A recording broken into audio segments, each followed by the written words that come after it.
Doctor बाबा साहब अम्बेडकर जी ने 21 साल बौद्ध धम्म का गहरा अध्ययन करके 14 अक्टूबर 1956 में नागपुर में अपने लाखों अनुयायी के साथ बौद्ध धम्म की दीक्षा ली।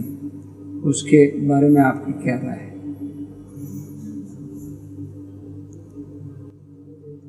बहुत महत्वपूर्ण काम किया, ऐतिहासिक काम किया।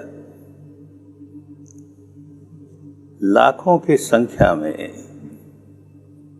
बल्कि कहें करोड़ों की संख्या में समाज का एक ऐसा अंग जिसे सदियों से, सहस्त्राब्दियों से दबाया ही दबाया गया, इस व्यक्ति ने उन्हें ऊपर उठाया, उनमें स्वाभिमान जगाया, उनकी हीन भावना दूर की, स्वावलंबी बनाया। साधारण बात नहीं है।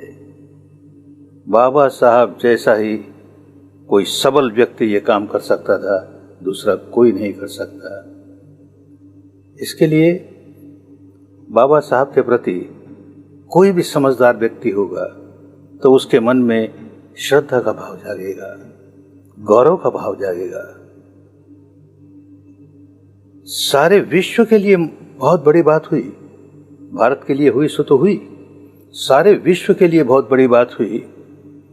विश्व में अनेक क्रांतियां हुई, फ्रांस में क्रांति हुई, रूस में क्रांति हुई, चीन में क्रांति हुई, और जितनी भी क्रांतियां हुई उनका फल आया। लेकिन एक भी क्रांति ऐसी नहीं हुई जिसमें लोगों का रक्तपात न हुआ हो, जिसमें खून खराबा न हुआ हो।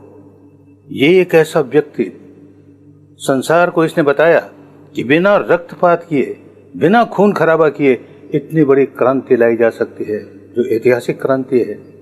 और जितनी क्रांतियां हुई उससे ऊंची क्रांति है, कम नहीं है। लेकिन एक बूंद भी खून की इस क्रांति में नहीं भई। ये उनकी महानता है। कितनी शांतिपूर्ण ढंग से उन्होंने एक क्रांति पैदा की। भारत सरकार ने उनका सम्मान किया, उनको भारत रत्न की उपाधि दी। मैं कहता हूं, एक दिन विश्व को होश आएगा कि इतनी बड़ी शांतिपूर्ण क्रांति करने के लिए उनको नोबेल पीस प्राइज दिया जाएगा और वो विश्व रत्न होंगे। होएगा, लोग समझेंगे, समय आएगा। एक बात जो ये कही गई कि बाबा साहब ने 21 वर्ष तक बुद्ध की शिक्षा का गहन अध्ययन करके लोगों को इस ओर मोड़ा, ये सत्य तो है, पूरा सत्य नहीं है, अधूरा सत्य है। बाबा साहब जैसा मेधावी व्यक्ति, अध्ययनशील व्यक्ति भारत का कोई दूसरा राजनेता इस पीढ़ी का, पिछली पीढ़ी का, उनके जितना शिक्षित नहीं, एक भी नहीं हुआ। तो उनकी ये विशेषता है, वो केवल बुद्ध की शिक्षा का ही गहन अध्ययन करके नहीं रह गए।